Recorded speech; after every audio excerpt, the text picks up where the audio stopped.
Today's program is about ototoxicity update. Ototoxic drugs, that much I know. And Dr. Joni Doherty is with us today. And she is from, I'm going to get this correct, because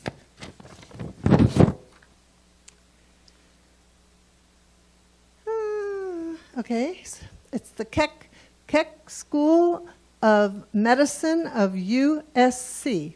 That's kind of a big deal. And so when we were emailing this morning, she said she was going into surgery. So look at her. She's all bright and fresh and ready to go. So this is Dr. Joni Doherty. And I'm going to have to push the slides for you. So you tell me when you're ready, okay? Okay. I'll just say next. Good afternoon. Thank you for having me. It's a pleasure to be here. I'm going to talk about ototoxicity. How many of you have heard of that term before? Okay, that's pretty good. So ototoxicity refers to, let's go to the next slide, the toxic effects to the inner ear from certain drugs or chemicals in the environment. The word oto refers to ear. It's from the Latin root. And toxicity is toxic. So those two together, toxic to the ear. And so it's the inner ear that we're talking about.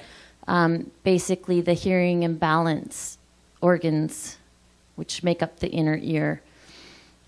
Ototoxicity can cause temporary or permanent damage to the ear. Next slide. So this is a short list of some common ototoxic drugs. The aminoglycoside antibiotics are well known to cause ototoxicity. I'm going to go over all of these individually. Diuretics, like medications that are used for blood pressure control or for swelling in the feet and lower limbs. Some people call them water pills.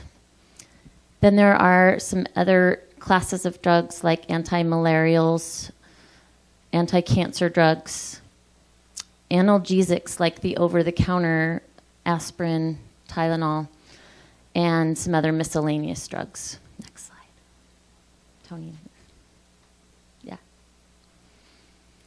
So symptoms of ototoxicity. The most common first symptom is ringing in the ears or tinnitus or tinnitus. Either pronunciation is correct in my opinion. So that noise can be more like water running or whistling. It can sound like crickets, buzzing, or humming.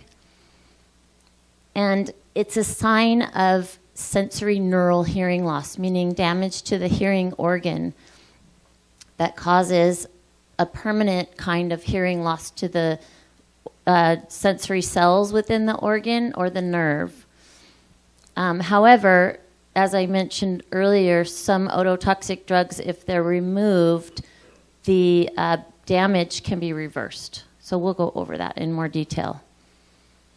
Sensory neural hearing loss can be bilateral or unilateral, and other symptoms include imbalance, disequilibrium, kind of feeling like you're just off, dizziness, and then total deafness. Okay. So this is a longer list of ototoxic drugs that I'm going to discuss today, including a couple of different types of antibiotics, the diuretics, the water pills, and they're specifically the loop diuretics that cause this. Some chemotherapies, the analgesics I mentioned earlier, antimalarials, antiepileptics, and then some others, miscellaneous. So we'll go ahead to the next slide.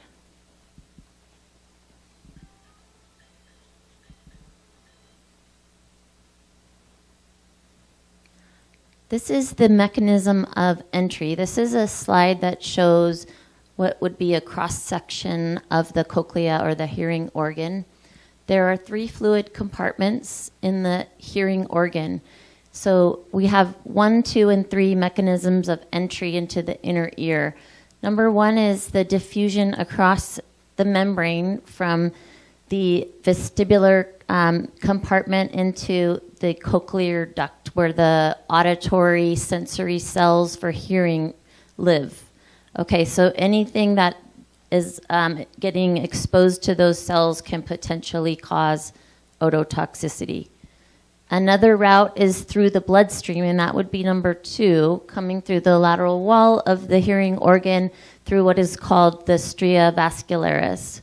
And it's an incredibly important part of the inner ear for generating the correct amount of ion components in the inner ear and for maintaining the potential. There's a electric potential in the inner ear that is maintained so that those cells can function appropriately. And then number 3 is diffusion from the other compartment, the third compartment, which is the scala tympani, so the bottom compartment. And then that's just diffusing through those cells that underlie the sensory cells for hearing. And over to the right here is a cartoon drawing of one of those sensory cells for hearing. And then you can see a couple of mechanisms whereby drug particles get absorbed into the cell. So they can either diffuse through the cell wall or membrane, or they can be taken up and absorbed. Next slide. And this is what happens in the ear when the ear is exposed to ototoxic drugs or chemicals. So the normal ear is on the left here, and that shows 3 rows of outer hair cells and 1 row of inner hair cells. Hair cells are the term for the sensory cells for hearing, because under an electron microscope, they look like, the cilia look like hairs, so they were named that a long time ago. And this is a view, an electron microscopic view of the inner ear, where those sensory cells reside. So after damage, they die. And the problem with that in humans is that they don't regenerate once they die. So birds and some reptiles, amphibians are able to regenerate their hearing cells, but we can't. Next slide. So first I'm going to go over the aminoglycoside antibiotics. This is probably the first class of drugs that was identified as being ototoxic.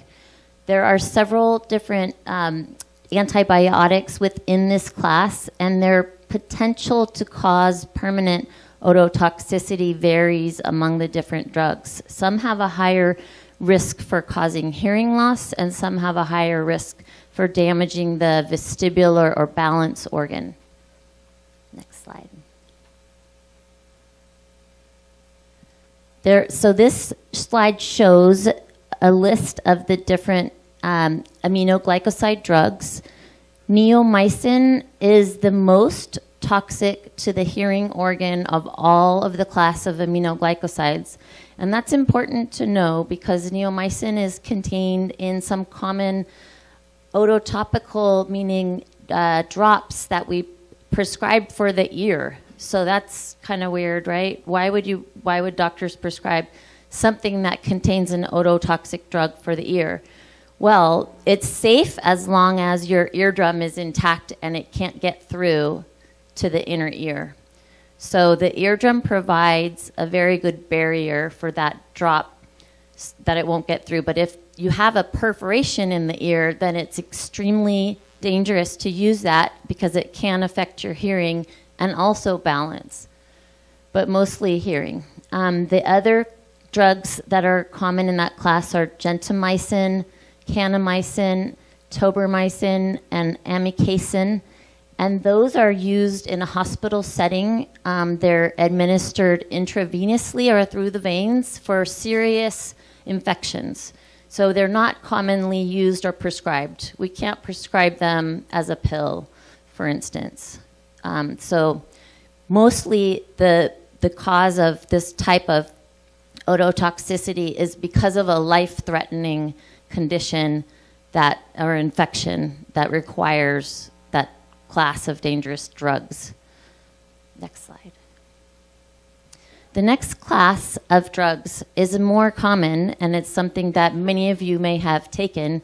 The macrolides consist of azithromycin, or Z-Pak commonly called, and erythromycin, as well as clarithromycin. So these are used for, common upper respiratory infections, sinus infections, sometimes like the walking pneumonia, it's commonly prescribed for that. And it damages the inner hair cells more than the outer hair cells, and affects the high speech frequencies more than other types of drugs. It's dose related, and luckily it's often reversible. So once you stop the drug, your hearing can come back. The first report of a macrolide-induced ototoxicity was in 1973, and that was with the use of erythromycin. And I remember taking that as a child. That was really common when I was young. So, and then the other classes are also associated with hearing loss. Next slide. So finally, for antibiotics, vancomycin, which sounds like actually all of them have the mycin ending, don't they? The aminoglycosides, the mycin, erythromycin, the macrolides, anything ending in mycin could potentially be ototoxic. But this is actually, it works by a different mechanism. So this is often used to treat life-threatening infections such as resistant bacteria like MRSA. How many of you have heard of MRSA? Yeah, MRSA. So that is, often requires intravenous antibiotics to treat it because it can be resistant to a lot of the antibiotics that we have available by mouth. It's usually used only in a hospital setting. The onset of ototoxicity usually presents with tinnitus or tinnitus. And it's sometimes used in combination with other ototoxic drugs, and that can make it more risky for causing hearing loss or have a synergistic effect. So in order to prevent ototoxicity with many of these drugs, what we do in the hospital setting is actually measure the drug levels at peak level after it's been dosed, and then at trough level, which is like the half time in between dosages. And as long as those levels are kept to a certain lowest possible level, then the ototoxicity risk is lowered. The risk, though, increases if you have problems with your liver for metabolizing the drug or problems with your kidneys for metabolizing the drug. And that's true for any of the ototoxic drugs, by the way. Next slide. Okay, so next class is the loop diuretics. These are, like I was mentioning earlier, the water pills. They're often used for blood pressure control or for control of swelling in the lower legs and feet. They are commonly called Lasix, for example, is probably the most common one that's prescribed. And it works on the loop of Henle in the kidneys, affecting the ions, and it's known to cause damage to the stria vascularis in the inner ear, which is that lateral wall that it's incredibly important for maintaining the ionic balance within the inner ear. So most of the time when people have this kind of toxicity, they'll present with ringing in the ear, and stopping it or altering the drug, changing it to a different drug can often resolve that. Next slide. So furosemide is the common or generic name for Lasix, and that is one that's most commonly prescribed. However, it does have a greater risk than some of the lesser prescribed loop diuretics like bumetanide. That's a slightly lower risk than Lasix, but it's not as commonly found. And then ethacrynic acid has a very high risk of causing ototoxicity, but it's not commonly prescribed because it's reserved for people with a sulfa allergy, although sulfa allergy is relatively common. it's estimated that loop diuretics cause ototoxicity in about 6 to 7% of the patients that are taking them. So not of the entire population, but just of the people that are taking them. Okay, next slide.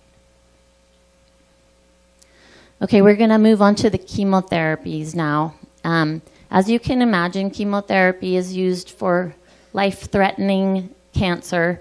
The most common chemotherapy causing ototoxicity is the platinum-based chemotherapies such as cisplatin or carboplatin, and it kills the outer auditory hair cells as well as stria vascularis and the spiral ganglion neurons. Those are the neurons that receive the information from the inner ear and pass it to the brain. So oxaliplatin is less toxic due to the fact that it's not readily uptaken by the cochlea. And vinca alkaloids, or vincristine, which is commonly used in combination with other chemotherapies, has a reversible ototoxicity. It's been estimated for people with, for example, cystic fibrosis that need to, or sorry, not cystic fibrosis, but with childhood cancers that are receiving these drugs, that 61% of them who receive these drugs are affected by ototoxicity. So that's a pretty huge number. However, on the other hand, we are using them for life-threatening cancers. Next slide. So then we move on to more common things such as NSAIDs. NSAID stands for non-steroidal anti-inflammatory drugs.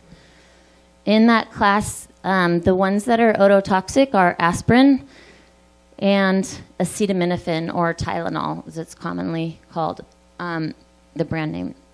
So aspirin ototoxicity usually presents with tinnitus or tinnitus, and it is reversible.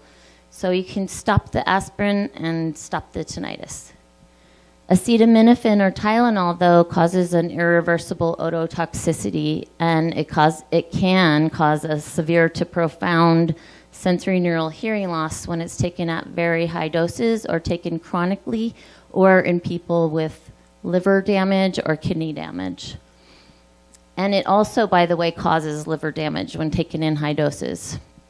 So there is some synergism with the combination of acetaminophen with opiates. And that's something that is important for the public to understand, and I don't think it's really well publicized. But we know that if you take high levels of a combination of acetaminophen with, say, hydrocodone, which is commonly referred to as Vicodin or Norco, in very, very high doses, it can cause an irreversible sensory neural hearing loss that is profound. Next slide. So this is a slide more about that.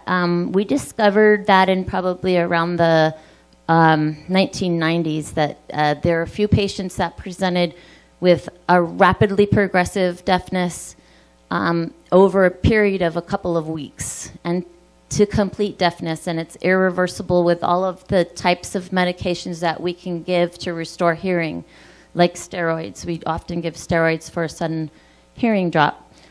So these are people that are taking about 20 to 30 pills or more a day of something like Vicodin, hydrocodone, or OxyContin. And the combinations are synergistic with the Tylenol. It's irreversible. And so often those patients need to have a cochlear implant to restore their hearing. Next slide. And then quinine, which is another common ingredient in some things. It's sold over the counter in like quinine aspirin, acetyl salicylic acid, and it causes a reversible tinnitus or tinnitus and hearing loss. And it's also used as an anti-malarial, and that's why the anti-malarials were listed as particularly because of quinine. And it can be prescribed for restless leg syndrome, and just like, as I said, as a pain medication or the malaria. And also tonic water contains quinine. So I mean, it wouldn't affect you unless you were drinking tons and tons of tonic water, but it is reversible, so that's something to keep in mind. So it's a good excuse for a vodka and tonic at night, right? For the restless leg syndrome? It could help in small doses, yeah. But if your ears start ringing, then I would switch. Okay, next slide.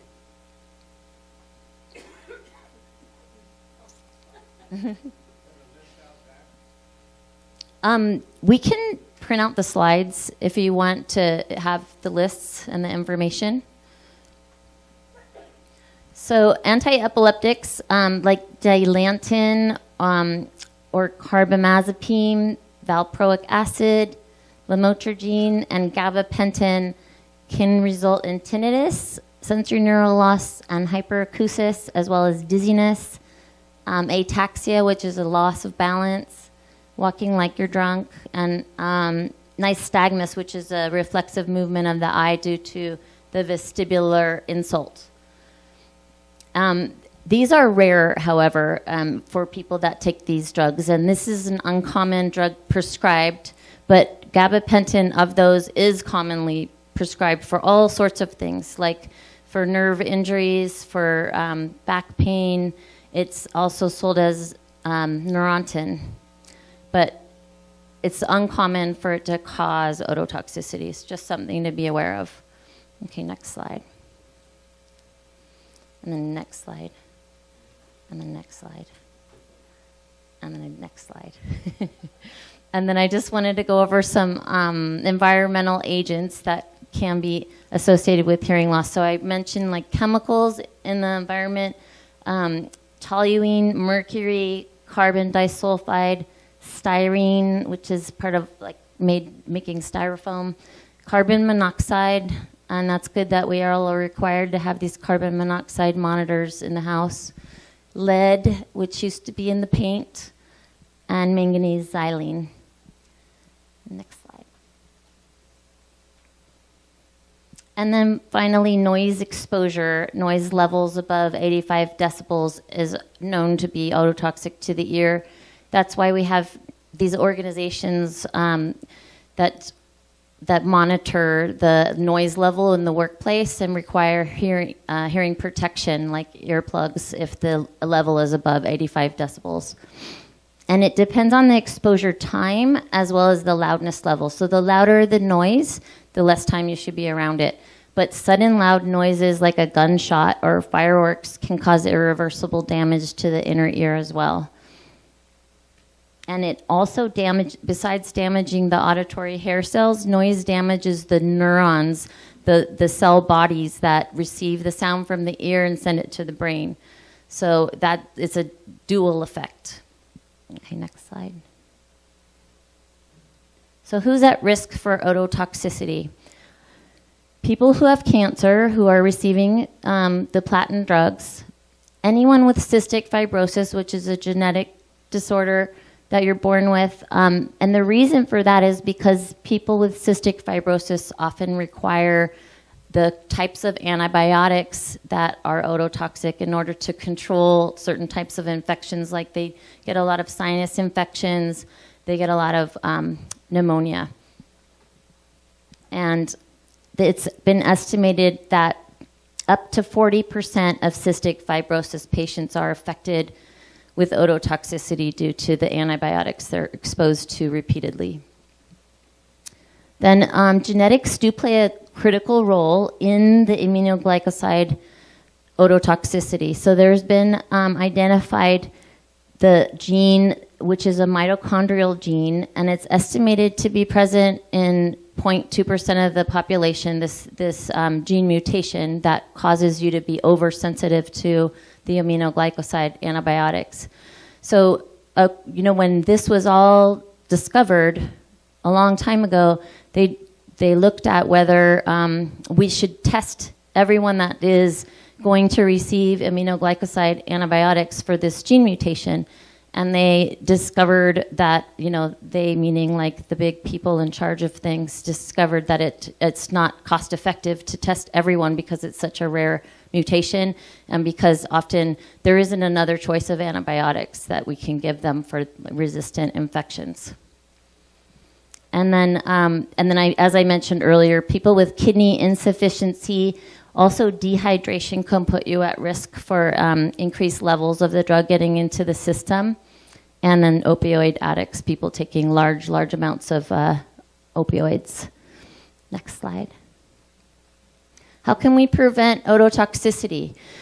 So there are a couple of clinical trials going on to develop monitoring programs for the people that are going to receive these dangerous drugs, like kids with cancer and like people with cystic fibrosis. So I don't know if you know much about that disease, but it's really more of a childhood disease because people with cystic fibrosis don't tend to live beyond the age of about 40. So the protocols that are being developed are for monitoring serum drug levels and monitoring hearing, and it's required that they test before starting the toxic agent for a baseline, right? So we get an audiogram or hearing test, and then otoacoustic emissions testing is done. It's done in the office routinely, and that measures actually the hair cell function.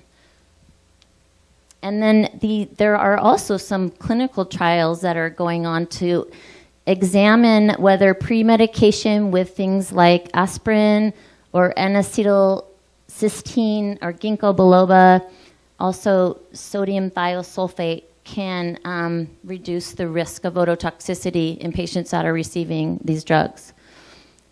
There have been many animal studies that show that steroid injections prior to toxic exposure can prevent the risk of ototoxicity. And then I just mentioned 2 clinical trials here that I'm familiar with. One is a company called Decibel.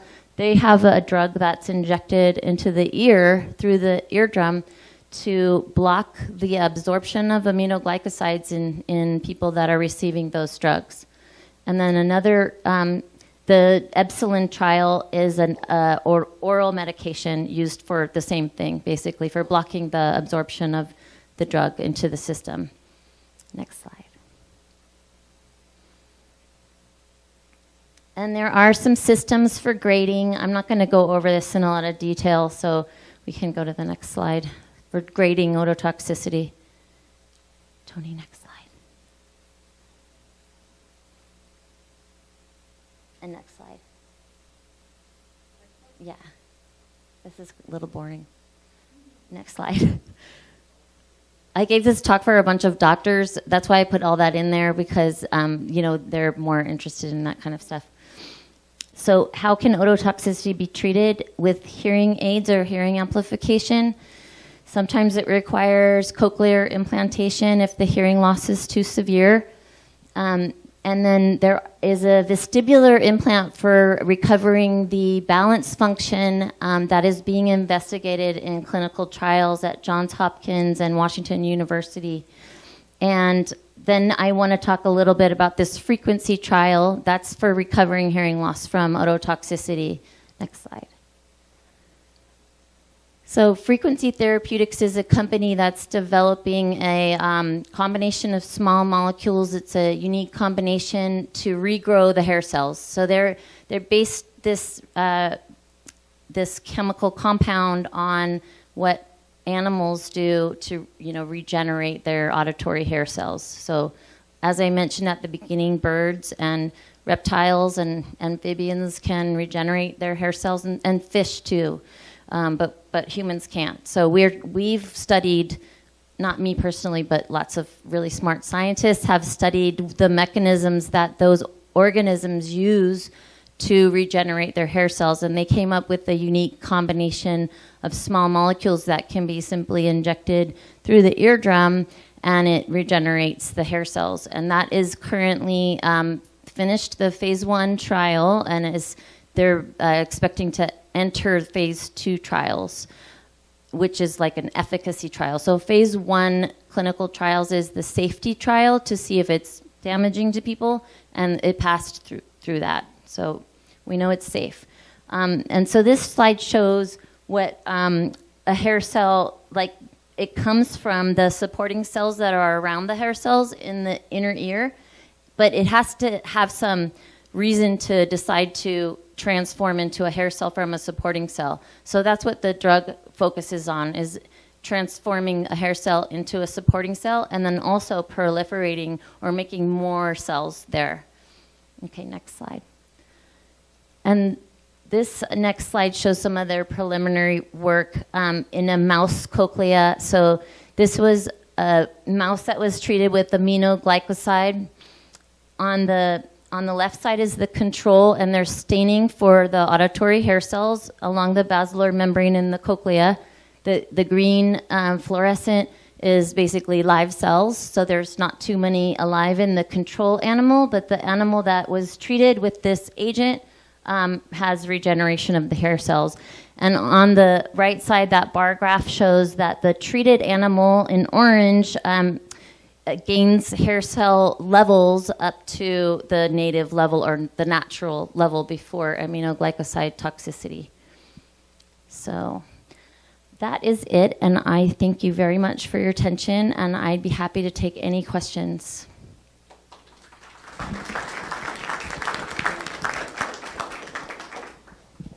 Raise your hand and we'll bring you a microphone. Any questions? Questions? Wait, oh, 1 second, one.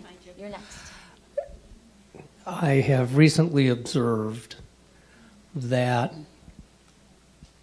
I've had a very low frequency ringing in my ears, and it seems to be brought on by low frequency generated from an automobile, from a neighbor of mine. So when he starts his car in the morning and he lets it run for a few minutes, the low frequency components from the mufflers, you know, the and with windows closed in my room, when he drives away, I can sense that the very low frequency component of my hearing is ringing. So could you possibly just tell me a little bit about external stimuli in that regard of what's going on there? Well, the short answer is I'm not really sure, but I've experienced the same sort of thing. Does that sound annoy you? His muffler sound? Is it annoying to you? Well, initially somewhat, but what's more annoying is after he leaves the area, that my ears are ringing for 5 or 10 minutes and only in a low frequency component range. So, I would suggest trying, like, wearing earplugs when he's starting his car, see if that makes it go away. But I experience the same thing, honestly, with my my alarm in the morning because it goes off several times because I push snooze, and then so I hear it again. And then I start hearing it when it's not going off, like it's just kind of echoing in my ears. So I'm not really sure, but I think it's probably the sensory cells are just...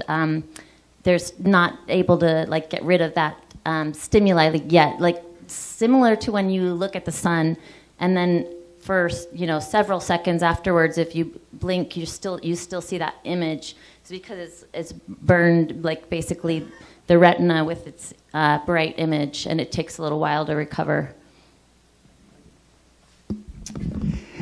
It seems like all the medication that I'm taking is resulting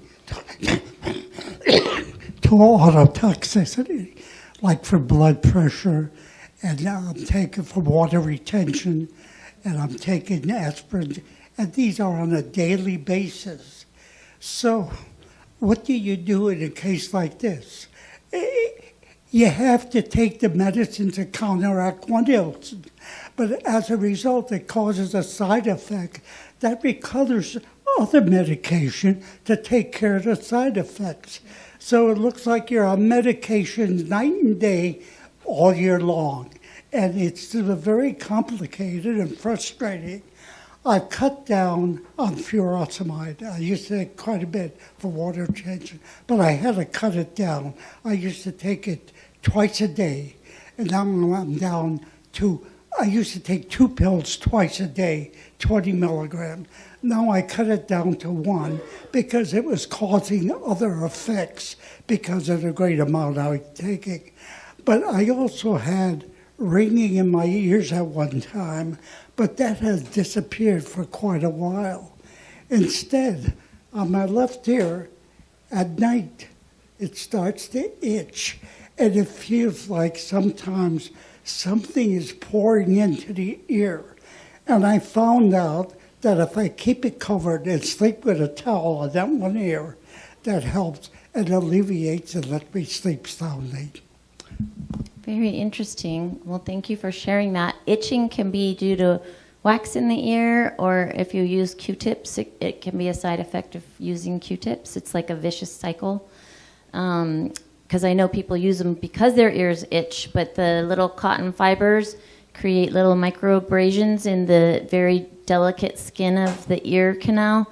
And then as that's healing, it starts to itch, and then you use the Q-tip again. So it's like a vicious cycle. There isn't anything that is recoverable, though. This situation will remain. For what, the itching or the hearing loss? Well, the hearing loss, the hearing aids are common. But the other, the itching and stuff, that seems to happen at a regular time. Yes. Um, Oh, sorry. Yes, We have question. one over there. Okay. Thank you so much for that informative talk. Did I miss something, or did I not notice anything about antidepressants, anti-anxiety, those drugs? Just wondering. I'm not aware of them being associated with hearing loss. Not any of the anxiolytics or the antidepressants. Are you aware of one being associated with it? No, I was just worried. Yeah, no, I don't know of any association, and I did research this topic quite a bit to do this talk, so I think I would have run across it. You go in there. Yeah, thank you again for the presentation. Could you elaborate a little on the aspirin taking the hearing down, and how much and how soon a recovery? Well, so it's different for everyone. The main symptom of aspirin ototoxicity is ringing in the ears, and so it's dose dependent. So the more you take, the more likely you are to have the symptom, but it's only estimated that about 2% of people that take aspirin will have that problem. And then stopping it is reversible, but again, that's it's variable between people depending on other factors like the health of their inner ear and genetics, and whether they've had noise exposure. I have a Yes. question. Yeah. If someone has a hearing loss, are they more susceptible to tinnitus or tinnitus by taking aspirin and all these other drugs? So if there's already a pre-existing condition, does it escalate the condition? Not that I'm aware of. For the tinnitus. Right, but tinnitus is a side effect of hearing loss in and of itself. So if you have hearing loss and you have tinnitus, the most likely reason for the tinnitus is the hearing loss. My question follows up on the aspirin, because I understand that many seniors take the low-dose aspirin. And it seems to me that would be, is it still safe if it's such a low dose, or is there? So I mentioned that it's dose dependent. So if you're taking a little baby aspirin once a day, that's really not too dangerous. It isn't, because I No. notice aspirin is all through your talk. Yeah. Okay, thank you. Sure, you're welcome. The effects of Vancomycin on balance and hearing loss. Vancomycin? Yes. Yeah, so I did put that one up there. So that's a drug that's given intravenously for severe, infections like MRSA. And the higher the dose or the higher the blood level that the drug reaches, then the risk of ototoxicity is increased. And it can cause balance dysfunction as well as hearing loss. Yeah. And it's not always reversible. Not reversible. Right. Yes. Hi. Hi. Thank you very much.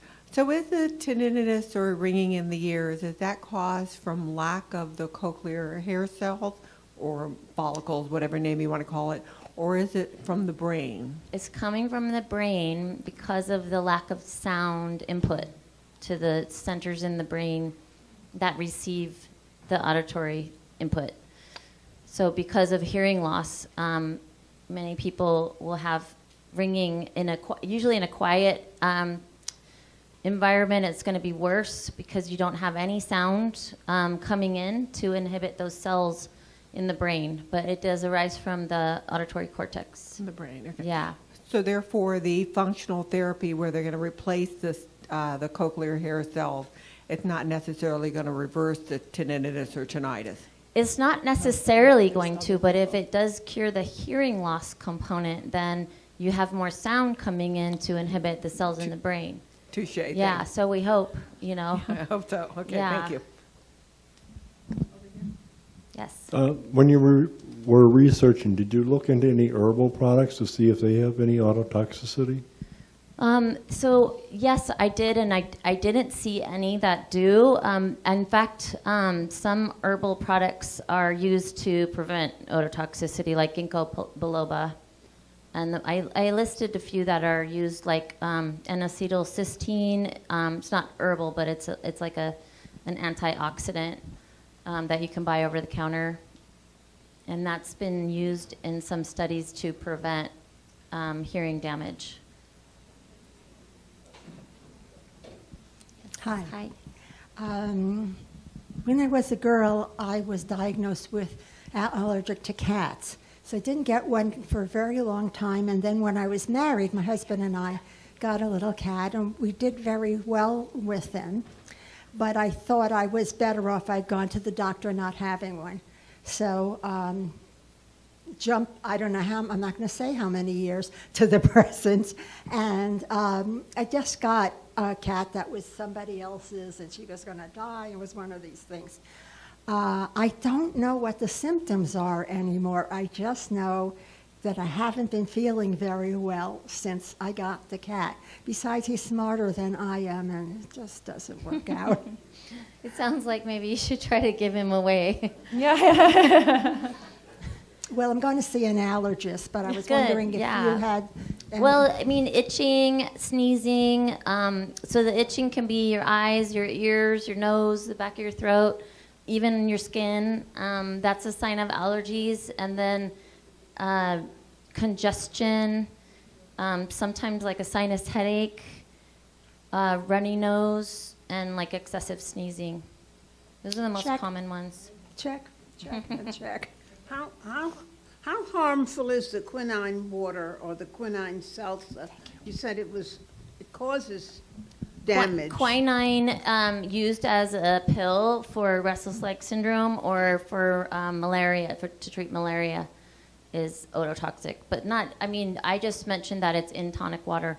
If you're like guzzling tonic water all day, then you might possibly get enough in your system. But it's completely reversible. So in my experience, I had a patient that had a sudden onset of hearing loss in both ears and ringing in the ear. And we looked at her medical record, and it just so happened that she had started on quinine right at the time, around the time when it started. So we stopped the quinine, and her hearing came back, and the ringing went away. It's recommended for leg cramps. Right. And so That's what she's saying is minimal amounts are not effective. Yeah, and not everybody's going to get that ototoxicity, but the good thing to know is that if it happens to you, you can just stop it. It's completely reversible. on its own. Mm-hmm. Yes. Have there ever been any studies showing that it could be genetic? Hearing loss is genetic, yes. 90% of it is strictly genetic. And the tinnitus? And tinnitus is due to hearing loss, yeah, so. About 2 years ago, I started getting, I never had the ringing in my ears, but I started getting music, organ music, playing Christmas carols. Then it went away. And I did some research on it. I got some books. But the Christmas carols, the organ music went away, and now I have hymns. Well, that's nice. It's nice. But it's not as much as it used to be. Either that or I've just gotten used to it. Yeah, a lot of people get used to it. But the genetics, because I remember my grandfather and my mother had it. And I have it, and my daughter's complaining about it. Yeah, it's highly genetic. Okay, thanks. One of the things with the genetics is that there's an organization, and Tony usually has the pamphlets in the back, that if you would like to try to eradicate or get rid of hearing loss genetically, you can sign up to be a donor, and then after you're deceased, you can donate your body part of your hearing to this foundation, because the only way we can really look at the hair cells and the damage that's done is when you're deceased. So you could pass a gift on because they are doing so much research, but the only way to do that is through looking at genetic families. Are you talking about the National Temporal Bone Registry? Yes. Yeah, So I think she's got the pamphlets in the back. Oh, great. The information that you gave out briefly on the medicine to restore the hairs in the ear, how long away is that development? Any ballpark guess?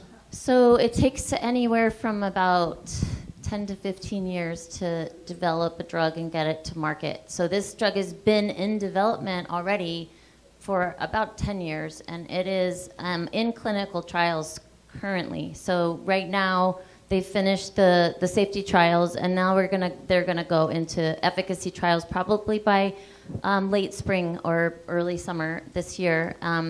And those, there's a website that you can go to look for clinical trials to see if you might want to enter one of these. It's called clinicaltrials.gov, G-O-V. Okay, we're going to take one more question, and then we're going to have our drawing. Is it odd to be allergic to one cat and not to be allergic to others? Because I cat sit and No, it's pretty common, actually, because it depends on what part of the cat you're allergic to, the dander. Sometimes it's the saliva, and it can differ between different cats. Okay.